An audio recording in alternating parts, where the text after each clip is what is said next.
Okay, so this is the analysis for Seamus Heaney's Bogland. If you are studying the SIA AS anthology, the study of poetry 1900s to present, and obviously it's the Seamus Heaney and Robert Frost comparison.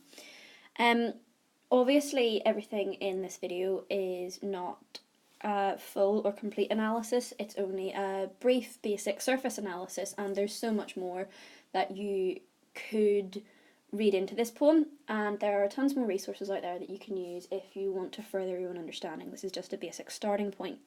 So to start off, the sea of themes that this could possibly cover would be the past. A little bit of contextual information. You can see that it says for T.P. Flanagan, so there's the dedication. There, T.P. Flanagan was a Northern Irish painter and teacher of art, and obviously a personal friend of Heaney's. In the 1960s, he worked on a series of Bogland illustrations and studies. Heaney watched him make preparatory drawings of this, and then Flanagan painted a picture of the Bogland and dedicated it to Heaney, and that's this here. Okay. Heaney responded with this poem, which he dedicated to Flanagan. So the poem is based on that title, we can presume, about the landscape, and when we actually read the poem, we can see that it becomes about the past, memory, and poetry. In an essay that Heaney wrote, he said, "I began to get an idea of bog as the memory of the landscape, or as a landscape that remembers everything that happened to it." And I think that really summarises this poem nicely. When you start off your analysis of the poem, you can hopefully see that it starts with that collective pronoun we. This creates a nostalgic tone and conveys a sense of unity with the land, as if he is speaking on behalf of the Irish as a whole.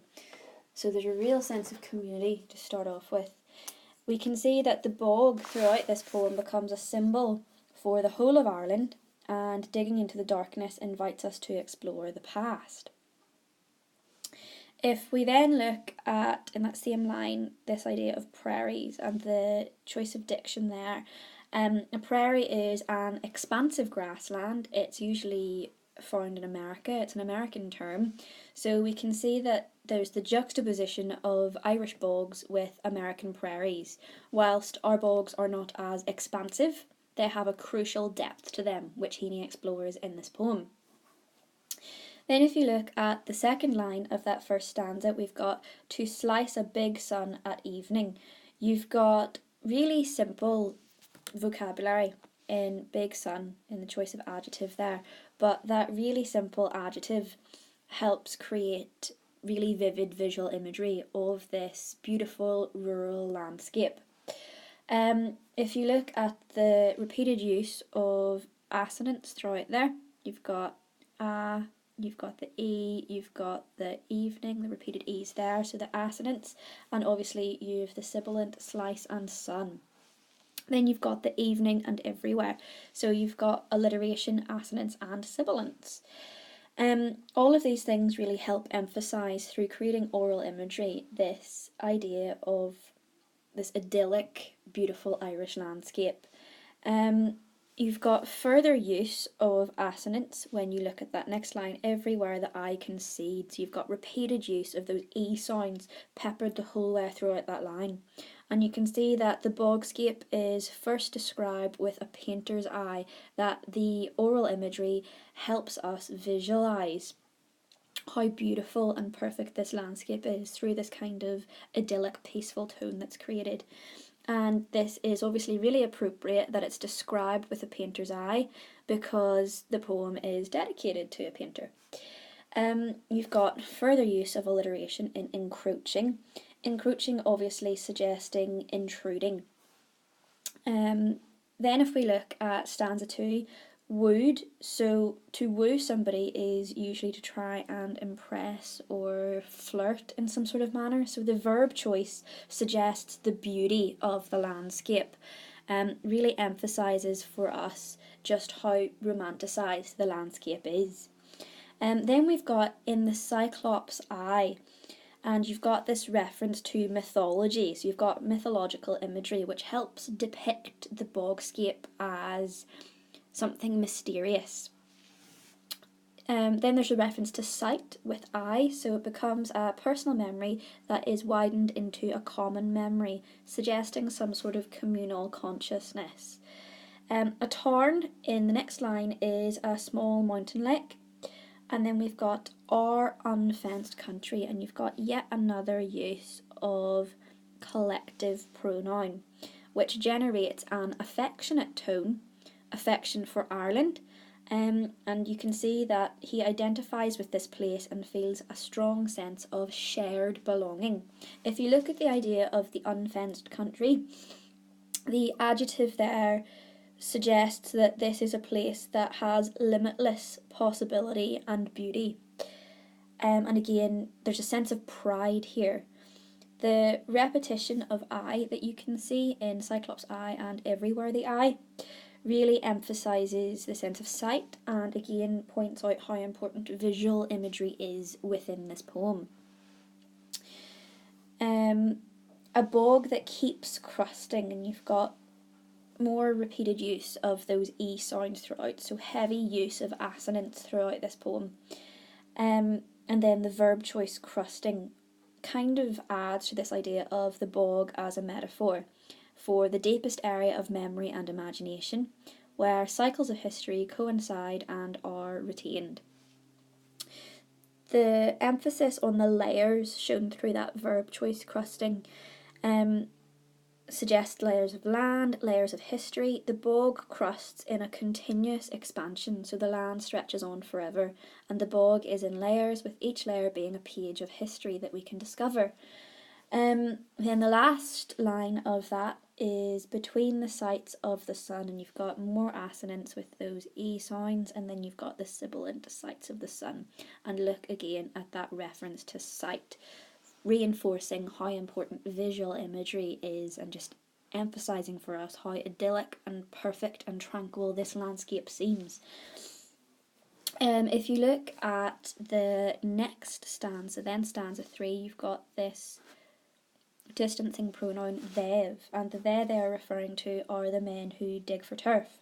These men, it seems, dig through history, mythology and folklore as they explore the bog. Then you've got taking the skeleton, so you've got your alliterative T sounds, and you've got the internal rhyme achieved through that, which reinforces this image of release and freedom. So the first thing that I suppose is really discovered by the bog is the skeleton of the great Irish elk, and you can see that throughout this poem there's a listing of things that can be found, showing that the search is infinite and endless, that there's more and more to be discovered. And obviously Heaney is referring to the past when he makes that allusion. Then if you look at the idea of the great Irish elk, obviously that's something that is now extinct, and you can actually visit the Ulster Museum and see a recreation of a skeleton and see just the extent of how big their antlers grew in comparison to modern day elks.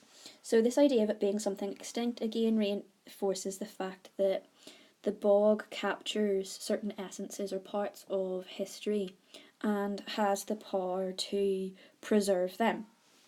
You can see that digging through the bog for turf becomes a metaphor for Irish people digging into their past and discovering more about themselves, hence the reference to the extinct great Irish elk. Then you've got out of the peat set up, and you've got that repeated use of alliteration in the OO sounds. This is really important because it kind of reinforces the sound of them digging through or searching. It's almost as if they're hunting, and he really wants to audibly recreate that for you. An astounding crate full of air, and you've got the alliterative and astounding as well, which conveys how impressive this site is for Heaney. Obviously it's not really a crate full of air, he is referring to how well the skeleton has been preserved, details of the animal that has been preserved in the bog. So we can see that again the bog simultaneously buries and preserves, destroys and reconstructs or reconstitutes, which is really interesting because you've got that kind of juxtaposition there, the almost paradoxical element of the bog. If we look at the next stanza, stanza 4, You've got a really comforting, nourishing image of butter. And you've got the internal rhyme of butter and under.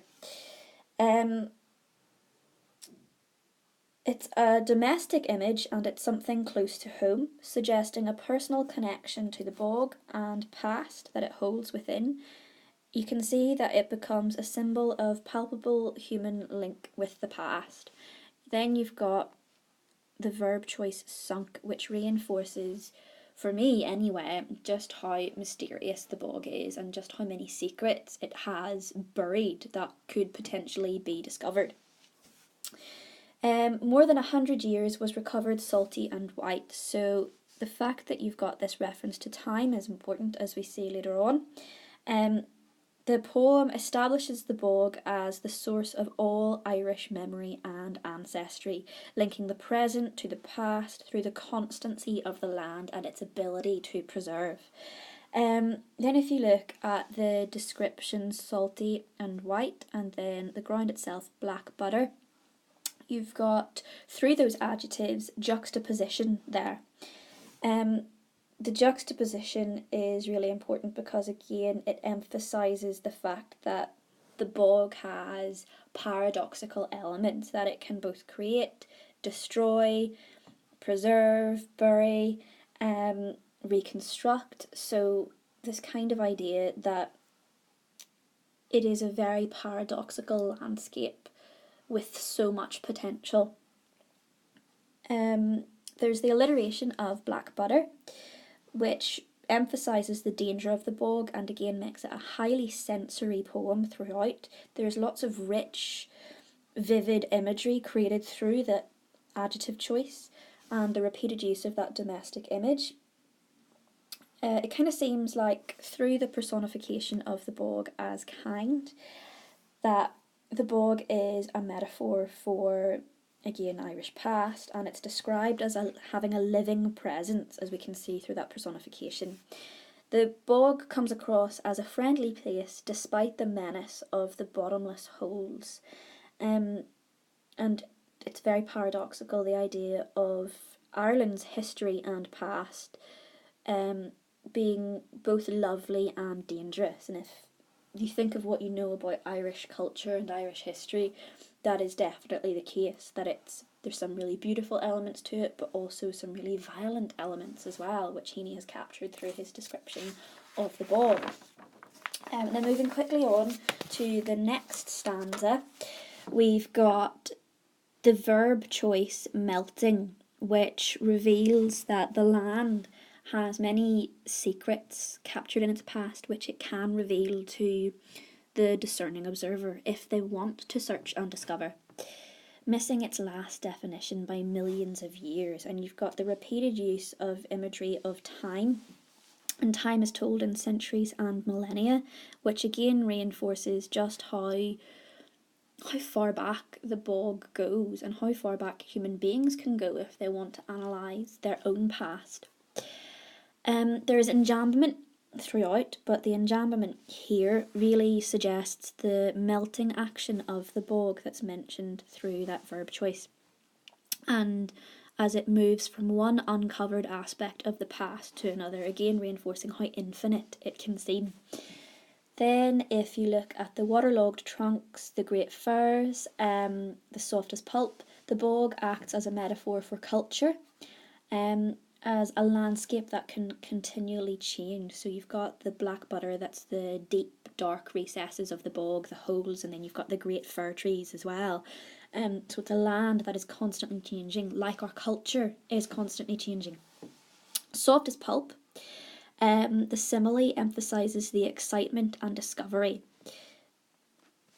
The poem seems to be illustrating the poet's quest to break free from artistic convention and tradition. Heaney seems to be searching for his own artistic roots, just as the bogland environment is being searched through. It seems that a close study of the landscape provides Heaney with a metaphor for exploring larger cultural themes, as is the case with quite a lot of Heaney's poetry. It seems really simple on the surface, and then you delve beneath it, and there's so much more there. Then you've got, again, the repeated use of that collective pronoun "our" to reinforce a sense of togetherness. And then you've got pioneers, which is a very American word that suggests adventure and new discoveries. But these are discoveries about our past that suggests the past should be actively explored, and that's reinforced through the verb choice striking. Striking inwards and downwards. So again, you've got more enjambment that's immediately through the word choice and the enjambment combined, drawing your eye down the page. So the enjambment pulls the reader down the page, just as the poet seems to be pulled deeper and deeper into this bogscape.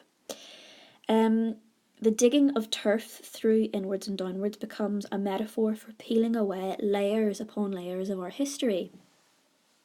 Then, if you look at the very final stanza, every layer of this strip seems camped on before. It seems that no matter how far we dig, regardless of how many people have been there before, there seems to be more to be discovered about our ancestors. That there's been people here before that we need to keep searching through and appreciating the history that they have made, if that makes sense. There's a sense of continuous enrichment. There's always something more to be discovered. And obviously it's not literally camped on, it's a metaphor for hunting through your past. The bog holes might be Atlantic seepage. So again, it cuts in, interrupts the calm of this beautiful metaphorical depiction that he's made with something rather matter-of-fact. But then he says the wet centre is bottomless, and you can see that he's using this to convey a cautionary tone. He calls back to his childhood, warnings from adults, afraid that children will possibly fall into the deep pods, and suggests the infinite time stretching back into the past, the infinite possibilities of poetry, and the notion that origins are sometimes unreachable for many of us. It seems that the poem presents the need for balance. You need to remember your past, but not hold on to it, which is, I think, why he has that rather factual bog holes might be Atlantic seepage, just to interrupt how much we had been sucked into the poem and the description previously. The structure of the poem is quite interesting. You have 7 quatrains, so 7 4-line stanzas. It's free verse, the sequence of short sentences spoken in an informal tone, and it's structured like a bog with short lines and uncovers new layers with each stanza of varying length. So it's kind of almost like the structure is mimicking the layer upon layer of discoverable entities within the bogscape.